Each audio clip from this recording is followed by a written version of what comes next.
What is up, everybody? No, your screens are not broken. The prodigal son has returned to Tuesday night. I am here for Tuesday night sports talk with my boys Chet and Steele. Guys, what's going on tonight? How are you? It's feeling pretty good. Weather's a little bipolar, a little summer, winter, fall, all in one week. But I'm glad to be here. Same with me. Absolutely, guys. I want to start this off. I know I'm now the baseball guy, but the end of this Met game that just ended, this 5-4 win, Pete Alonso, I don't care what anybody says. Lindor got his hits. Lindor drove in the winning run. Pete Alonso and that defensive play just won that game.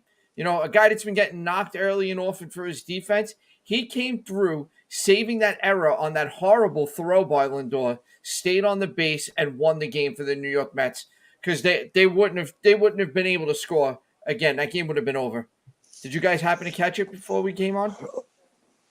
I actually just got in, so I didn't catch any of that. I saw the highlight after the fact. Yeah, that was a hell of a stretch. I can hear it, but I couldn't see it.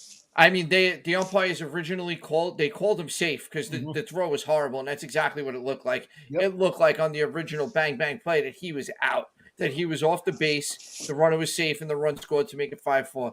The replay came through, and he did it, man. He stretched. And not only did he stretch down, he was stretched down towards home plate. Yeah. So he was coming to the other side of the bag and made a phenomenal play. Yes, these Mets are really doing something. I don't know how many of you guys heard us last night. I bet my cohorts that the Mets would sweep this doubleheader today, so I am on my way to being right once again. I know what I like about the Mets, honestly, and there's not many teams in the league that are as balanced as they are. They have the analytics, which every team has, we all know. But that manager, I wish the Yankees could have grabbed Buck, man. I mean, he is the missing piece for that chess game. I don't understand how Buck Showalter was out of baseball for as long as he was. To me, Buck Showalter never belonged in a broadcast booth. He is a dugout lifer. He is a manager. Yep. And he's great at what he does. And I brought this up last night, and I'll say it again. Guys like that, they brought the Mets, the Padres brought back Buck Showalter, brought back Bob Melvin, and look what those teams are doing right now. Look at the difference in how well two teams that underachieved last year are now performing so far. Now the Mets 11 games into the season. Yep. Like I said, I love to see it, man. I mean, I picked them to win the World Series. Just remember that. I remember you said it. Yep. Okay, just remember that. And I'm a Yankee fan. So that is a ballsy pick. Everything they're doing without DeGrom it's great. I mean, if their bullpen ever gets on track and is as good as their starting pitching, your prediction very well may come true. Absolutely. Listen, their bullpens haven't come into play yet, and they're still smoking. That their offense is hitting on every cylinder. They're hitting with people in position, with guys in scoring position. They're a good team to watch, man. If you're not watching the Mets, you're just not a baseball fan. They were down 4-1 today. Fifth inning, they came back, scored 3 runs. Lindor with a big double, and even more impressive than the double was he stole third base on the next pitch. Yep, stealing third base with Alonso in the box. This team's playing with a lot of guts and heart. Yep. No, listen, you can't. I mean, I love to watch them, man. I'm a Yankee fan, and the Mets are the team to watch, in my opinion, in baseball right now, without question. Absolutely. And, talking about guts and heart and going in the complete opposite direction, I have to ask you guys a question. I was watching more and more of this today, and honestly, it was just driving me nuts. When did NFL football players become high school prom kings and queens with the drama and the nonsense? It's like the new thing to do now in the NFL is, if you don't give me a contract, I'm going to scrub my social media of any reference or any proof that I was ever there. Like, what is this nonsense? Now Kyler Murray did it.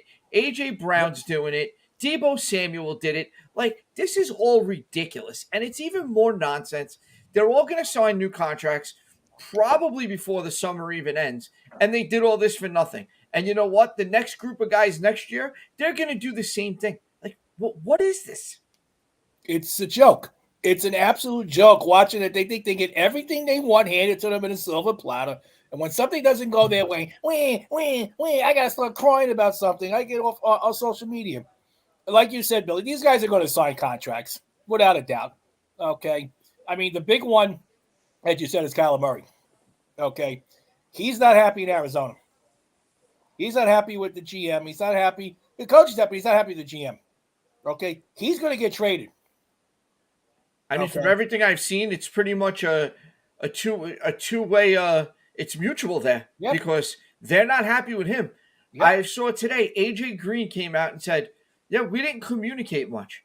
How will you have the quarterback and the wide receivers not communicating? Like, what is that?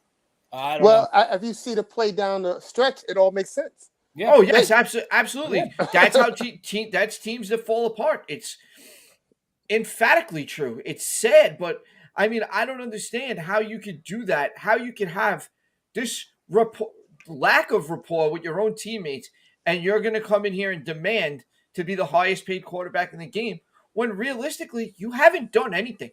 You haven't won anything. You showed us how to go 6-0 and then collapse.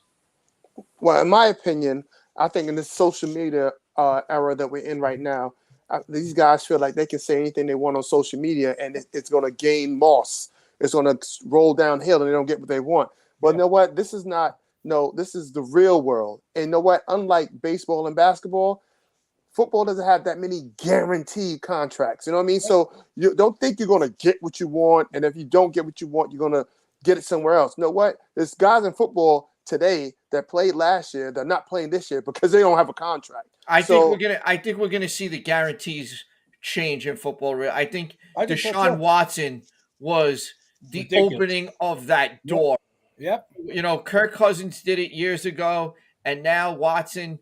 I think you're gonna see a lot more of that. And the Cleveland Browns have done the NFL no favors of what's gonna come next with these contracts. Yep. I agree. Well, and on the other side of that, they got the lawsuit, not the lawsuit, but the investigation with Remember, there's no guarantee he's playing this year. It's going to be a lot of stuff going on with the Cleveland Browns. The Cleveland Browns are like the black hole of the NFL, man. They're like everything that can go wrong has gone wrong. It's gone wrong. And you know what the crazy thing is? The crazy thing about that for a minute is they thought they were outsmarting everyone by making his salary this year only $1 million. Like, we're making $1 million. So if he gets suspended for the season, he only loses $1 million. We know Roger Goodell. Nobody's getting over on Roger Goodell. You know, for all the flack that guy takes, he's not a pushover. No. I wouldn't be shocked to see Deshaun Watson get hit with a 2-year suspension. So they make him really lose money, or they do something. They're not going to let this go. If he's getting suspended, the NFL is going to make sure he loses more than $1 million. I'm thinking at least 1 year, if not more. I don't see how you do 1 year. I think it might be no more than 6 games, and after it goes to arbitration, it'll be probably like 4. Listen, at the end of the day, the NFL can't be judge and jury on one thing drastically and then not on the other things. You can't have guys that beat up their wives and girlfriends only suspended for 4 games and 6 games, and then suspend this guy for basically just having sex. Yeah, I'll give you a perfect example of what you just brought up. Just bring up Ray Rice. The Ray Rice is on the downside of his career. But still. The NFL, they didn't even have to suspend him because no one's going to pick. That was a contract year for him that year. So either way, he was done. They didn't even have to suspend him. No one's going to pick him up because of those allegations. And also, Ray Rice is a totally different monster because everything he did was on videotape. Yes. There was no hiding that. Yeah, you couldn't cover that up. You're right, Steele. You couldn't fight anything that Ray Rice did. There was no not guilty. That wasn't me. I would never do that. But I mean, Ray Rice did. Aside from Michael Vick, Ray Rice has been one person that I've seen actually try to rehabilitate his image and try to do things right and move on from the mistake. Yes. And he did it. He wasn't doing it to play again because he did it and he knew he wasn't getting back in the NFL. As a running back, a year goes by, 2 years go by, he knew he was never coming back. Yeah. True. Absolutely. I mean, again, his career as a running back, his career was basically over anyway. And you bring up Michael Vick. I mean, Michael Vick is a good example. Michael Vick went to jail. How long was Vick suspended for? A year? Or was less than a year? think No, No, it was a year. He missed the About a year, season. yeah. He missed the season. Okay, Yeah. and he came back. He did his restitution. He righted his wrongs. He dotted his I's, crossed his T's. And again, this is somebody that was convicted Yeah. of a felony crime. Yep. And all he got was a year suspension. Deshaun Watson, all his stuff is now just civil. The FBI and all that stuff, investigations came up with no evidence. So how you want to suspend Vic for a year, if we're going to do apples and oranges here, for a year for committing a crime and a felony, and give somebody a year that wasn't convicted of anything? No, I agree with you. Yeah. I don't know where it goes from here, but if he's found guilty of anything, if anything comes out of any of these civil suits, the NFL is going to make sure he loses more than that $1 million. They're not going to let Roger Goodell's not going to let himself look weak and look like he got outsmarted by the Cleveland Browns. Exactly. That's not going to happen. But like I said, they are guaranteed contracts are going to become more and more of a thing. That's the how do age. you- how do you it's do the that? logical next step for the NFL. How do Because you the do that in players NFL? want guarantees. Yeah. That's where they're at now. They want the players want guarantees just like every other sport. I mean, I understand it, but how do you guarantee? How could you guarantee somebody? I mean, NFL, I love football, but how could you guarantee a running back 4 years and 2 months into the first year of the contract, he blows out his ACL? Like, how do you guarantee that contract? That's the same thing. Look at the Yankees Yeah. had with Luis Severino. Yep. Luis Severino signed a 4-year contract with the Yankees, and he was hurt for 2.5 of them. Yep. And it killed the Yankees. It killed them. A 53-man roster. Yep, Fred's white. The same thing happens in basketball every day. Yep.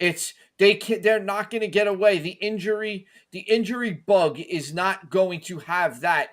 It's not going to be the reason that it doesn't happen. You may see the running backs not getting the longer contracts. I don't think you see many running backs getting more than 3, 4, maybe 5 years really young. But you got to remember, they're coming out of those rookie deals. They're already in their upper 20s. So the running backs aren't really going to be a factor there. It's really going to be at wide receiver, quarterback, and edge rushers are really going to be the guys that you're going to see getting these guaranteed deals.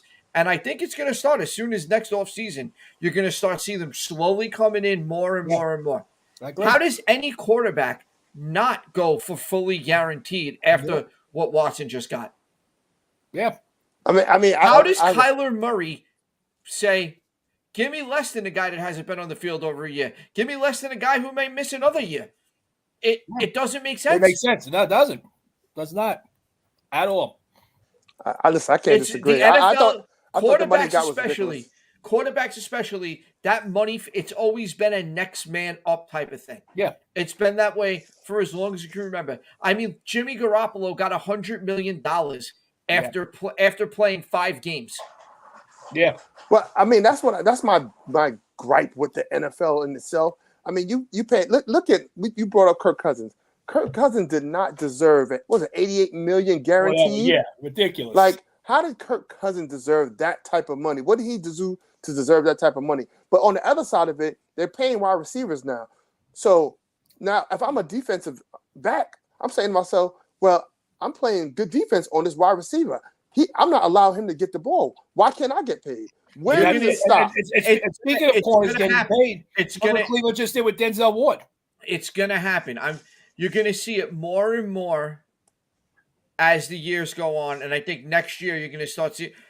You might see it again if Kyler Murray signs. You're gonna see it again because he's getting a fully guaranteed contract, whether it's from Arizona or whether they trade him.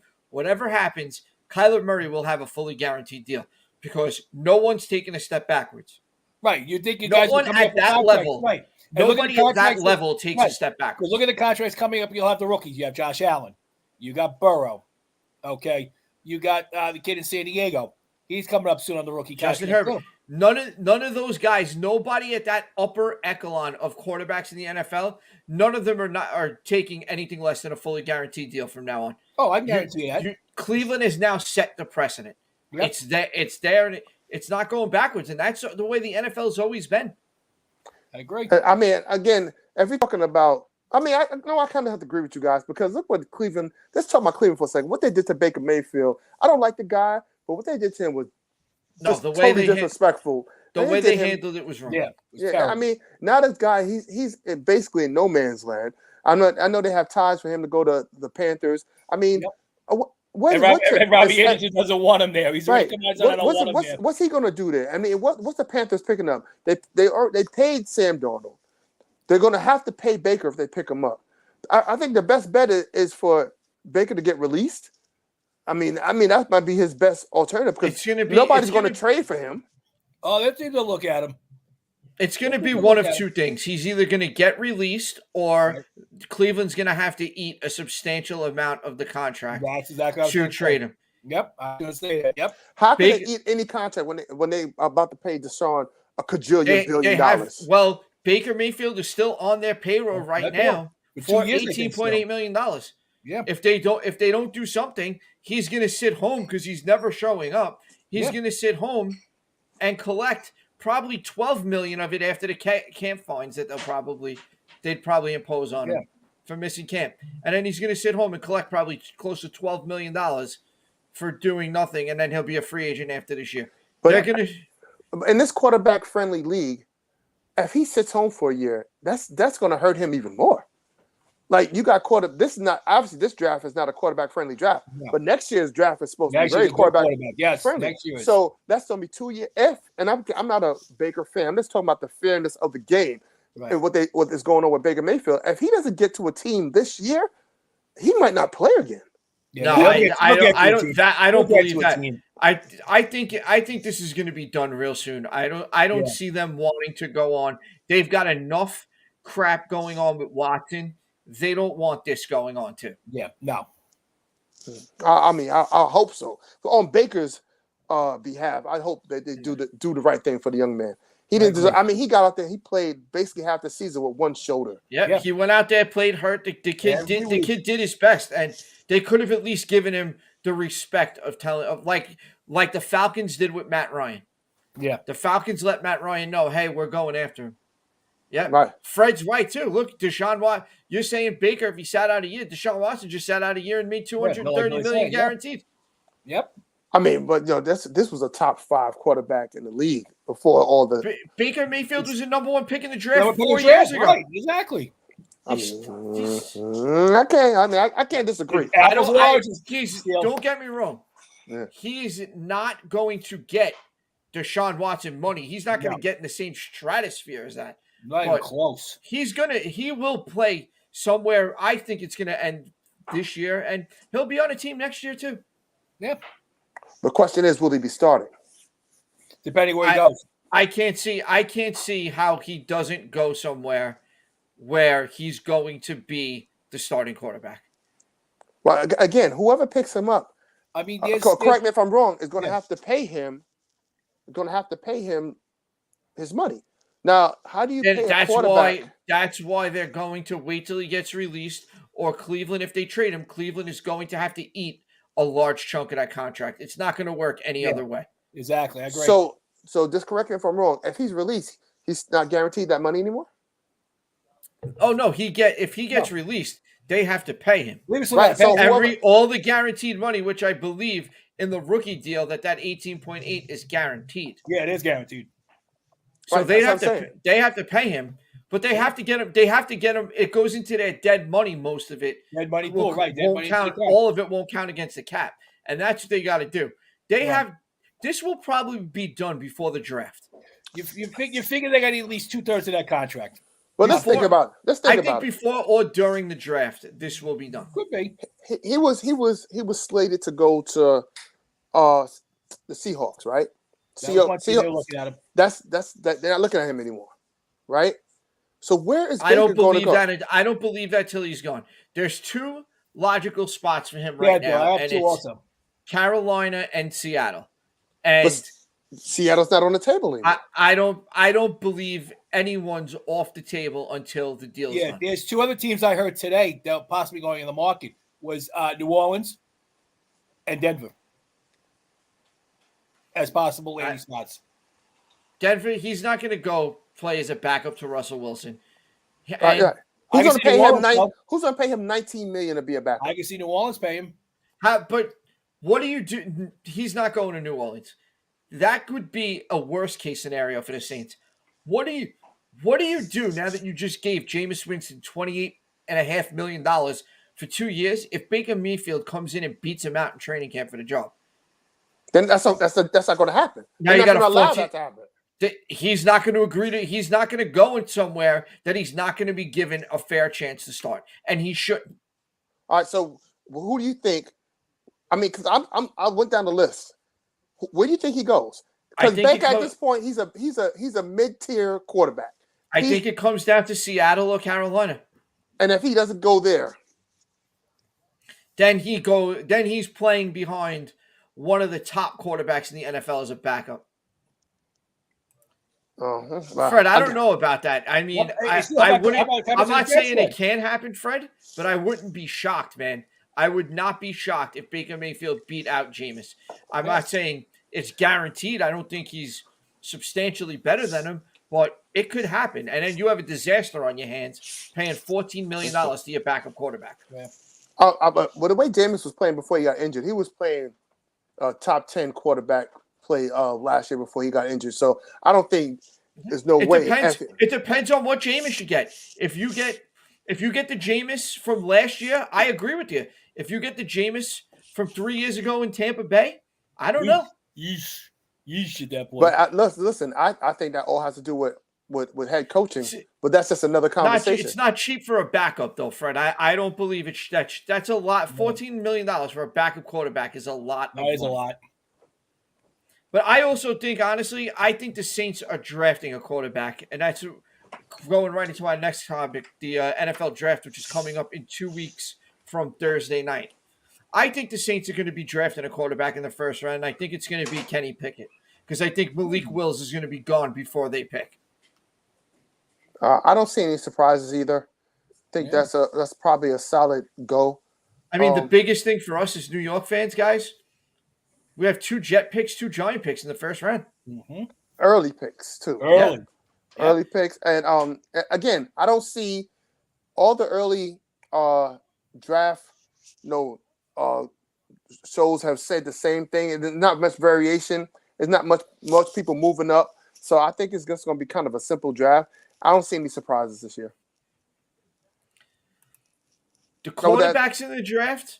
So he's going, what's that guy? Williams? Malik Willis. Willis.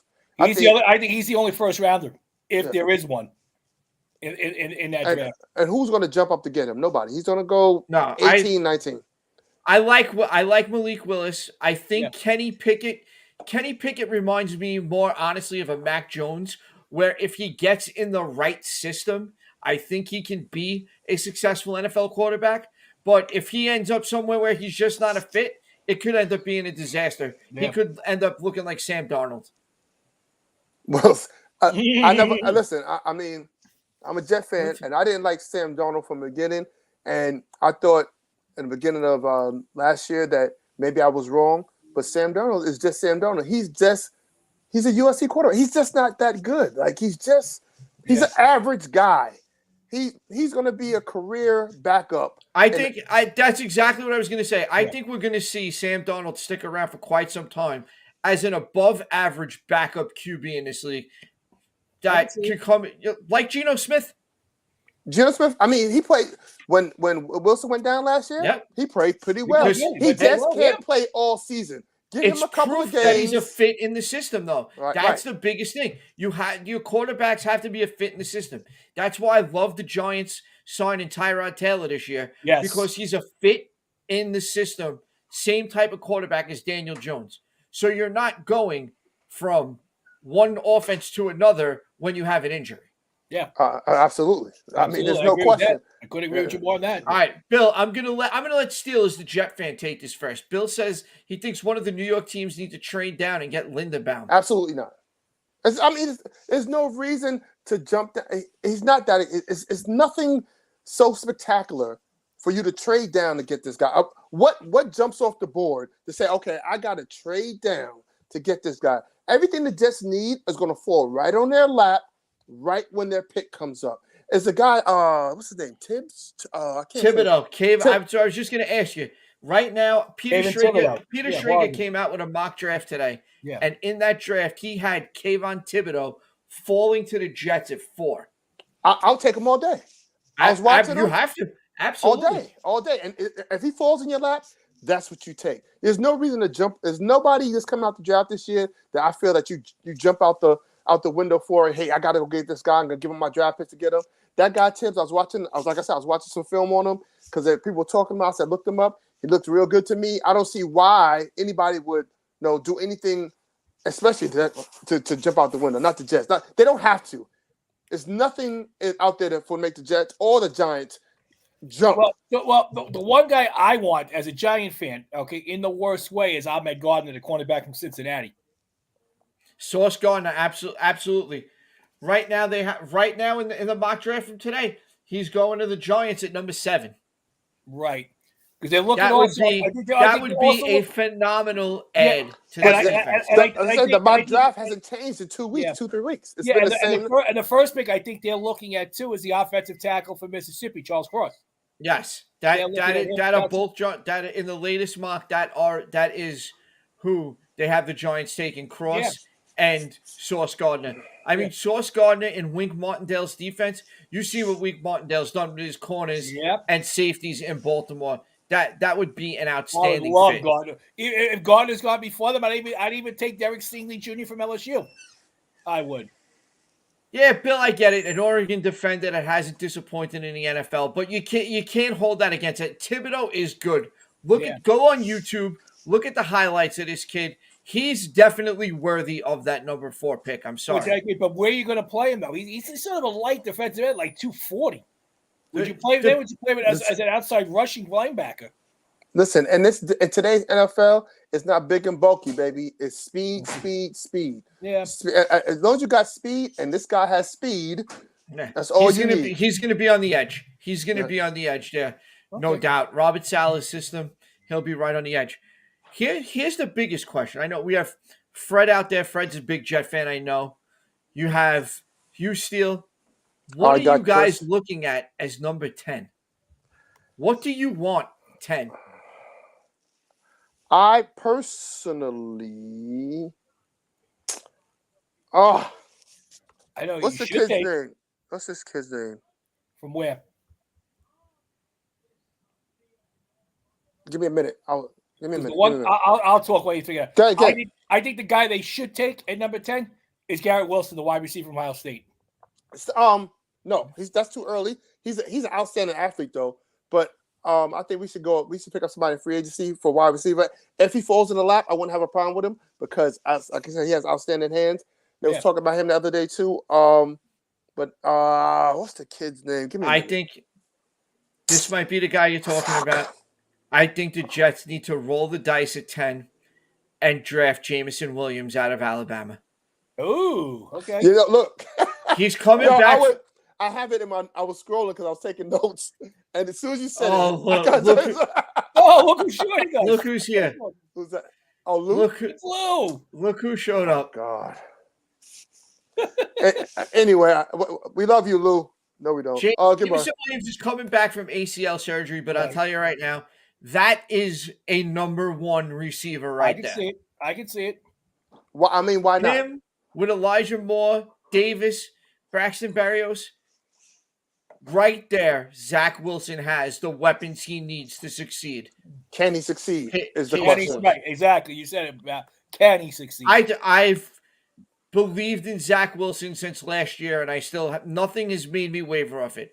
I said before the draft last year that I thought when all is said and done, Wilson is going to have a more successful NFL career than Trevor Lawrence, and I'm still standing by it. I got a quarterback. I know he's not going to go in the first round. Okay. I could see middle to late second, maybe early third. The Jets defense, time out 1 second. Yeah. Bill, the Jets defense will be better than it was last year. They're getting players back. This draft is very deep in defense. In defense. Yes. This year. Not in the secondary, but in defense. And Sauce Gardner is the only corner worth taking in the top 10. Yes. So there's not another corner there for you to or safety that's going to be available there at that pick. That's worthy of a top 10 pick. Also, the Jets defense wasn't horrible last year. You're talking about safeties. The top safety on the board is Kyle Hamilton of Notre Dame. Yep. And a lot of tweets I've seen, the Jets listed him as taking him as the 10th pick. I've seen some mock drafts of that, saying he could be the 10th pick. Kyle Hamilton's been one guy that's been all over the place. I've seen him ranked as high as 4 or 5, and I've seen him ranked down in the bottom of the first round. Yeah. The only problem is taking a corner that early. Is going against the grain. Lou, I'll tell you right now, Lou, if Sauce is off the board at 7, I am 100% on board with your logic. But if Sauce Gardner is still there at the 7th pick, you have to make that pick. Yes, I agree.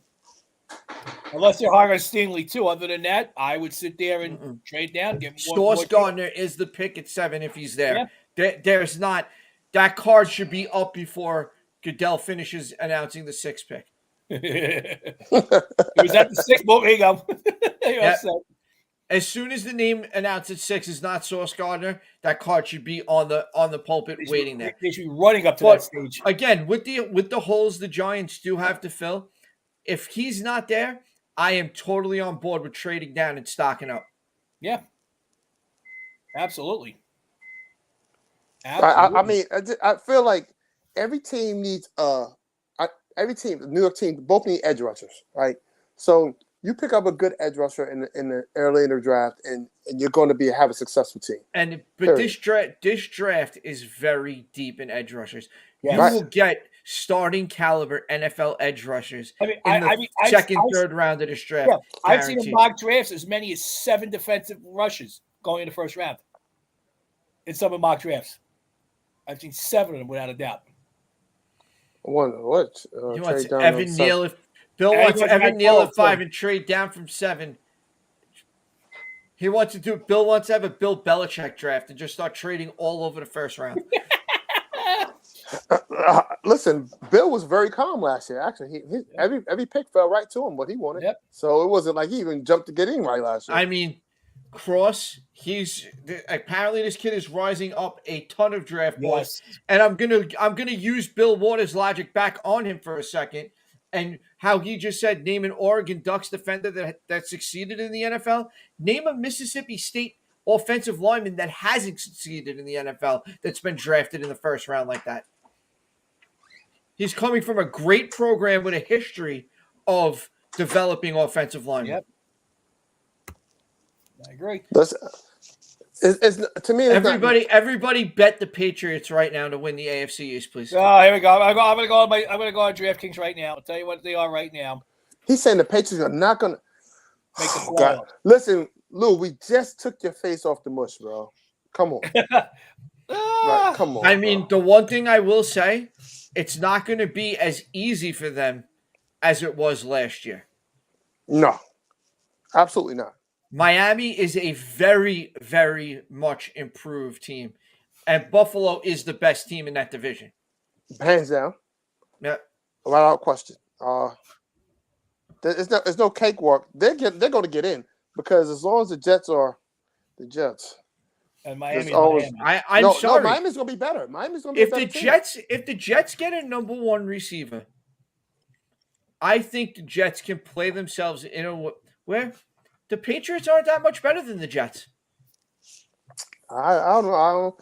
I have to disagree, man. Get a number 1 receiver, get another year under Wilson's belt, get this team running.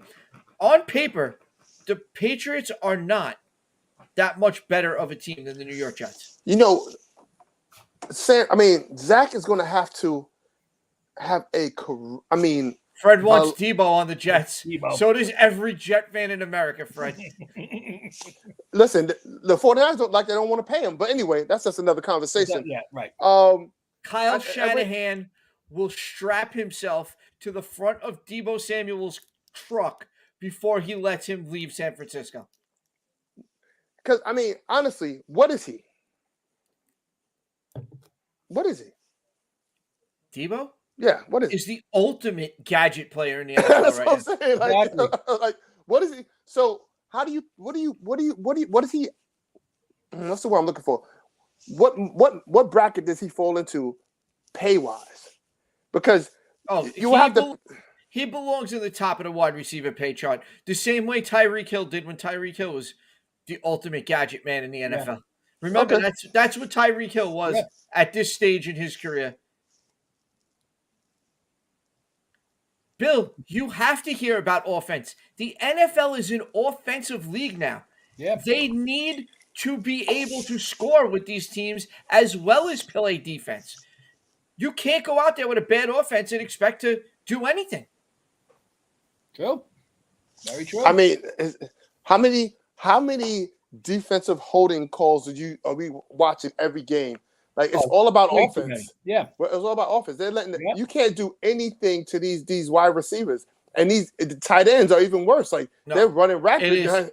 So The I mean, NFL is an offensive league. That's right. You're not seeing teams like the Ravens back in the day where they went to a Super Bowl with Trent Dilfer playing quarterback and they just played smash mouth defense. Yep. And that's how they won. It's not happening. It's not happening like that anymore.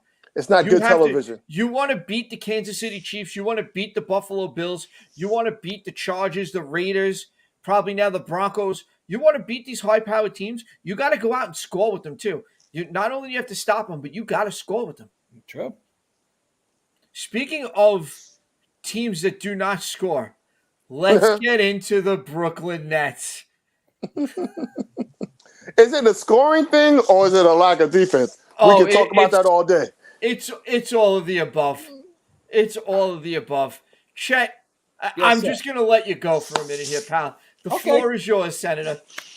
Well, here's my rant. Okay. You might need a drink, but go ahead. No, it's okay. I already know what I'm doing. I put the blame, for them losing, on two things. Okay. One, playing defense, and two, Steve Nash having a clue of what to do when it comes to coaching a team. Here's the reason why I say Nash. You're getting killed on the boards. Okay. You got a small lineup in there. Why aren't you putting in for at least 10, 12, say 15 minutes? LaMarcus Aldridge or Blake Griffin as big bodies. They were getting destroyed by 39 million years old Horford, who I'm faster than, was getting killed by them. Killed. It was like every other thing. Offensive rebound. I'm sitting to myself going, why would you want to put those guys on the floor to negate Boston getting every offensive rebound? I mean, it was ridiculous. It was too many second shots, too many opportunities. They got to shore it up. They have to play these guys. You just can't play. You can't play at 18. Because when you put Claxton in, look how good Claxton was when he came in. He's aggressive. He's rebounding the ball. He's playing defense. He's blocking shots. He's actually scoring. But he can't make a damn free throw. Oh, that's true. That's like half the NBA, but we'll worry about that down the road. I'm going to say this right now, and please listen to the word I'm about to emphasize in this statement. The Boston Celtics are a better team than the Brooklyn Nets. I mean, there's no question. You can't even. There's nothing to argue there. If you watch the game if you didn't have to watch the whole game. If you're a casual fan, you didn't have to watch that whole game. If you watch the last 3 minutes of that game, and the way Boston, that ball went from side to side, in and out, that ball touched every player's hand on offense. And then you watch the Brooklyn Nets.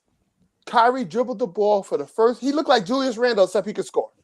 He dribbled the ball for the first 15 seconds of the shot clock. And then when he had nowhere to go, he passed to Durant, and Durant took terrible shots. Yeah. It was nothing. And Bruce Brown is standing in the corner. Is it Bruce Brown? Brown, right? Yeah, yes. Brown, Curry, yep. He's standing in the corner. And every time Class got a rebound, they fouled him because they knew he couldn't shoot the free throws. That was their game plan. They don't play team basketball. We've had this. We've gone back and forth over this, the three of us with Boogie and Lou, for months now. They are not a team. They have not been a team all season. It's been a clutter mess is what it's been. What I could never understand, Steve Nash, they had a thing up that Chris Paul just passed Steve Nash for like the most games played or whatever. And Suns. And if you watch Steve Nash back in the 90s, Steve Nash was a pick and roll master. Him and Amari Stoudemire ran that pick and roll to a science. They made it like it was almost unstoppable, right? They learned it from the Stockton and Malone days. When all right there, like that. Why is he not using the same offense to make his Brooklyn team better? Because he's a Mike D'Antoni disciple, where he doesn't care about doing pick and rolls. You know what's even run crazy? down the floor and chuck up shots like 10 seconds on the shot clock. I'll take it one step further. The guy he perfected the pick and roll with is sitting on the bench next to him, Amari Stoudemire. Yep. That's my point. Yeah, yep. They're right there. They're right there. Run the damn thing a couple of times a game. They're spread out to the corners of the earth. They're like, okay, Kyrie, give me a basket. Yep. Like, they don't play team basketball. I've been saying this forever, and they're not going to win until they learn how. Yeah. You got veterans sitting on the bench. That's what I was saying. Yeah. I mean, what are we doing? I can't say what are we doing. What are they doing? What's the plan? Because the Boston's coach is coaching basketball. Yeah. That guy is coaching. Yeah. As soon as they went on a little run, he changed up everything. And now you know how the NBA is. That this gave Marcus Smart Defensive Player of the Year. So you know what he's going to get? He's going to get a benefit of a lot of calls in this playoffs. Oh, please, Mr. He's Flop. Come on, Mr. Flop himself. You can say what you know how the NBA. You know how the NBA is. Marcus Smart is the biggest flop artist I've ever seen. You can say what you want, but you know how the NBA is. He just got Defensive Player, so he's going to get the benefit of the doubt of a lot of calls.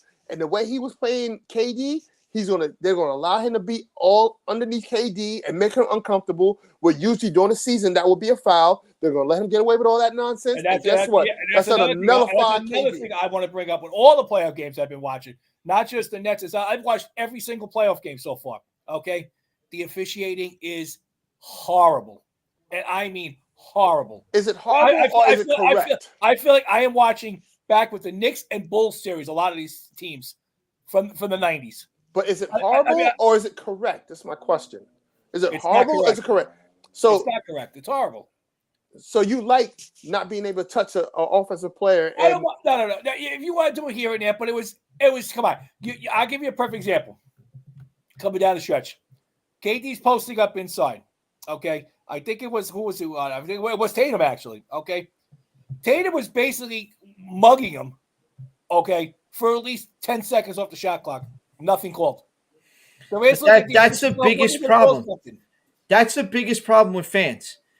They're not happy when everything gets called, and then they're not happy when they're letting them play. Everything, but you got to call obvious things. Listen, you got to watch the game. As long as here's my stance on that. To be totally honest with you, as long as that game is being called consistently, I'm fine with it.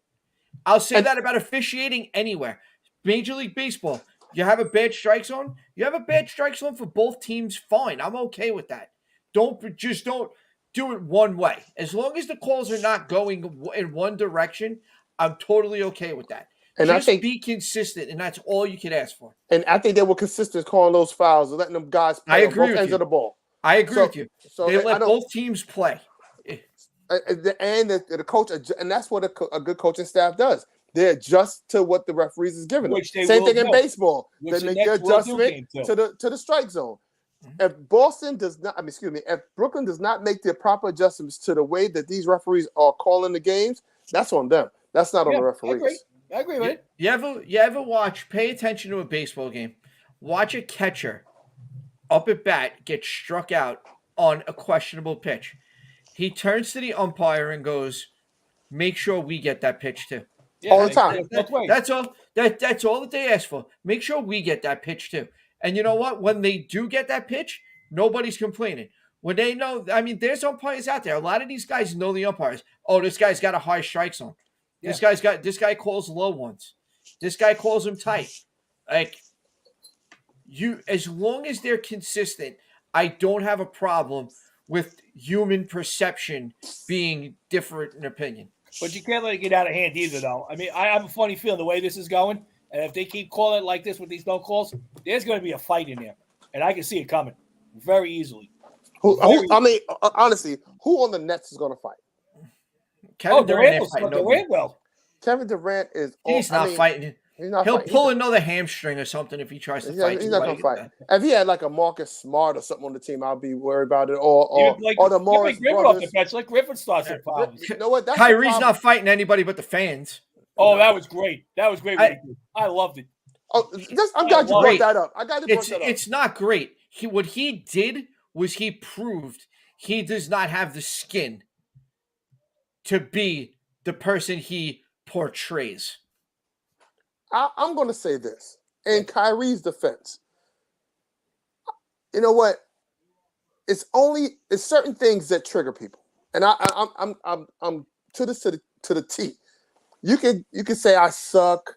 You can say my shots are terrible, but the problem with fans is they tend to get personal. Yes, and it could be the smallest thing that's going on in your day that one trigger word that's going to trigger you. And you know what? You're not going to hear what the fans are saying, but you're going to see Kyrie give the fan the finger or tell him that, you know what, whatever he's going to say.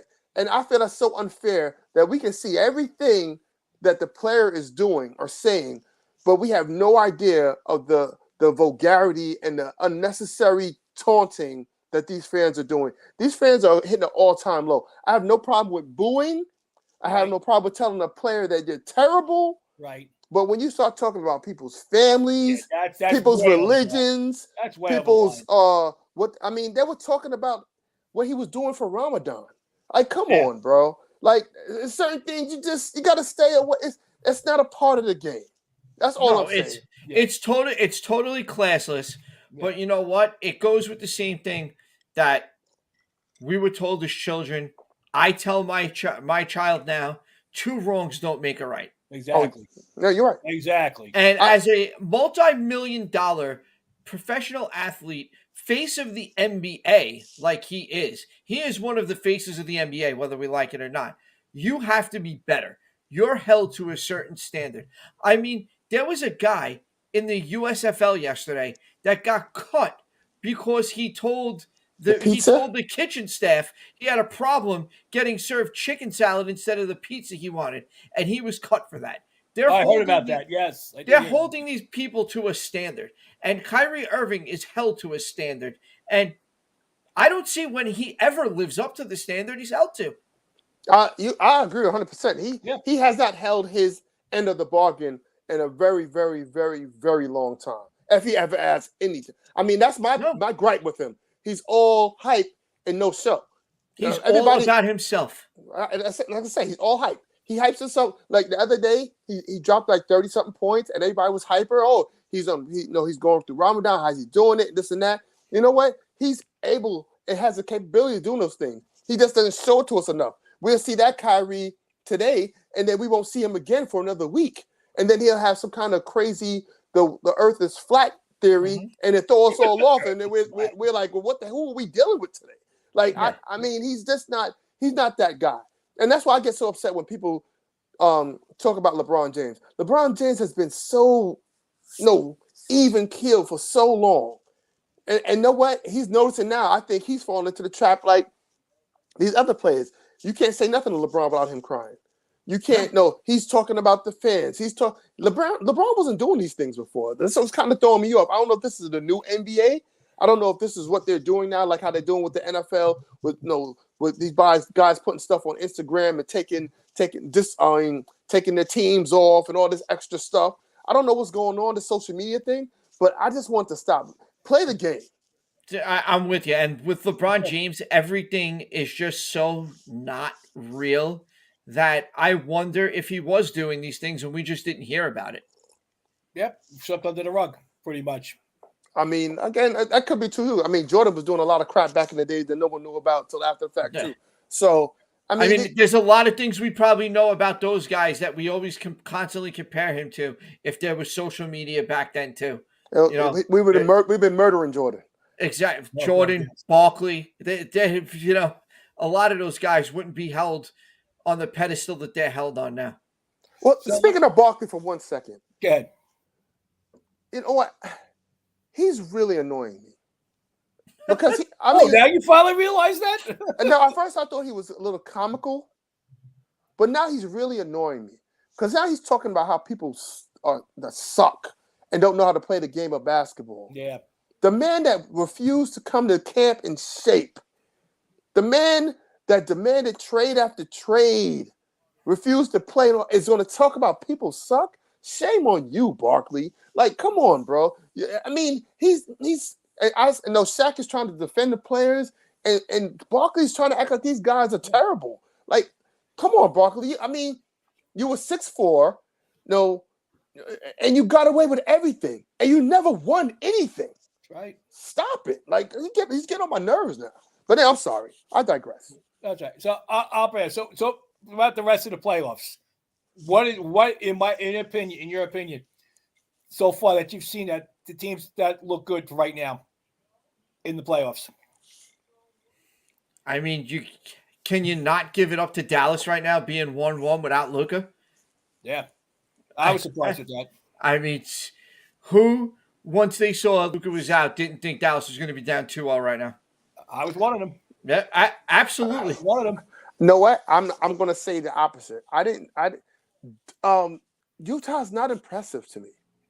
There's nothing on Utah that makes me go, okay. Like, even all this Donovan Mitchell hype. Like, I like him as a player, but I'm not trading the farm for him. Like, you've seen Dallas, once again, a team that's very well coached. You've seen that team? Brunson dropped 41. Did anyone think Brunson can score 41 points? They have guys. They have guys that step up. Step up, and that's the coaching staff, though. Where did Brunson play before? Mm-hmm. I think he was on the New York Yankees. I think so. Yeah. And he couldn't get off the bench. So this is the things I'm talking about. We want to go there. Where did Spencer Dinwiddie come from? I'll wait. Okay, you're right about that too. New York sucks. Never sucks. But I'm just saying though. You brought it up earlier. Like, well-coached teams are gonna play good basketball. It could be 5 regular guys out there. If this coached well, they're gonna compete. And guess what? Rudy Gobert is overrated. He can't do anything but clog the middle. And what they do? They spread the court and nullified anything that he can do. He's useless in the game. We had like 1 point. He's useless. See, the Nets, that's the problem with the Nets, and you hit it right on the head there. With well-coached team, the Nets are looking at the blueprint that LeBron originated in Miami, that KD and Steph did in Golden State. Those days are over. Look at the teams now. They are balanced, well-coached teams. And the Nets are not either of those things. They are not a balanced team, and they are not well-coached. And speaking of Golden State, talking about coaching, how good is Kerr this year? Listen, Kerr's been the top 10 coach for how many years? This has probably been his best. This has probably been his best coaching in his career. It's been Spoelstra. It's been Curry. Curry. Yeah, excuse me. Yeah, you're bringing Curry off the bench now, which is absolutely scary at this point. They're talking about the next big wonder team, like the old days. Listen, only thing I'm gonna say about that team is only reason that's working well right now is because, like again, Porter's out, Murray's out. Mm-hmm. It's basically the Joker against Golden State. It's simple as this. The Golden State has the most secret weapon in the playoffs right now, okay, that they can get away with Curry off the bench, and that's Jordan Poole. Yep. Listen. He is an absolute scary player right now, Jordan Poole. Okay, let's see what he does in the second round. Yeah, there's a long road left to go.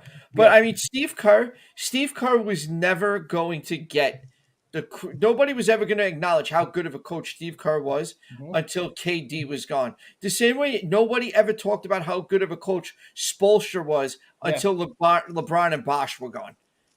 These guys don't get the credit on those super teams, no matter what the coaches do. LeBron James at one point tried to get Spoelstra fired. Yep, more than one occasion. Listen, kudos to Pat Riley, though. Because Pat Riley exactly, seen yep. the talent in that man. And he was like, you know what, LeBron, you can get everything you want, but you're not going to get that. That man is not moving from that seat. And you know what? It proved dividend. I mean, again, Miami is a team that, even when they didn't have a star, never was terrible. No. Never. I'll tell you what right now. I'll say it. At least the last 20 years, if not more, Pat Riley is the best executive in the NBA. Why I get so upset when the Knicks didn't give him what he wanted when he asked for it. The writing was on the wall with Pat, man. Oh, you give Pat the keys to the Jeep, he's gonna drive, man. Yep. And he's gonna and he's been driving for a real long time, and he's done this real well. And he's reinvented that team and restacked that team over and over again, and he keeps them always in the mix. And you know what? And with players that are not players that no one's jumping off the bridge to get. It's these the Tyler Heroes. Like who heard about Tyler Hero before he got on? I mean, he's like, who's that guy? And all of a sudden, this guy is amazing. He's been the 6th man of the year this year. Pat Riley has not gone out and signed a superstar, top 3 in the league player since LeBron James left. Period. Yeah. I mean, the closest guy he's been right now, he's got Jimmy Butler. That's it. Exactly. And Jimmy Butler kind of just fell in his lap. Like you said, they're consistently in the mix. They play well. They play team basketball, and they are excellently coached. And they draft smartly, too. All right, guys, we're almost up against it. Let's have fun with Chet for a minute. What's this first round series, Nets Celtics? How's it ending? I said the last couple of weeks, Nets are winning 7. So what are the Nets? My question to you is real simple. What are the Nets going to do differently? You're saying the coach is not good. So what are they going to do differently that's going to be able to take the Celtics out of their rhythm? Simple. As soon as you see him, he'll be playing on Saturday. Ben Simmons. He's going to be a difference maker. I can't be convinced of that until I actually play about 15 to 20 minutes. All I want him to do is to play defense, rebound, and go from there. I will be happy to come back next week and say I'm wrong if it happens. I don't see that happening. And that's why, to me, Celtics in 6. The Nets are going to win a game. The only thing the Nets can do different, and Steele is 100% right. The Nets different is just trying to outscore you. Is playing the exact same game they played in game 1, but hoping they score more points than you this time around. But I think they need to play more guys. I think you need to play Aldridge and Griffin for sure. You need to. You need to show up the rebound. If they let that go in game 1, they're not going to suddenly change now and bring in anything different. Steele, what's your take? How's this series ending? Listen, I think if the Nets don't win this next game, I think it's going to be a sweep. I think Boston will get them up out of there. It very well could be. Guys, that is it. It's 8 o'clock. This concludes our show for tonight. Want to thank our sponsor, 106 Street Tire and Wheel. Biggs, thanks for watching tonight. We love you. Yes. Also, I thank Chet's wife for the cheeseburgers. Yes. Cheeseburger. Shout out to Mrs. Chet and her cheeseburgers. Yep. Guys, I will see you all Monday for the Monday Baseball Power Hour. These guys will be back out at you Tuesday. Chet, Steele, it was great hanging out with you guys tonight, and I will see you again next week. Have a good one, boys. All right. Absolutely. Have a good night, guys. You got it. Talk to you.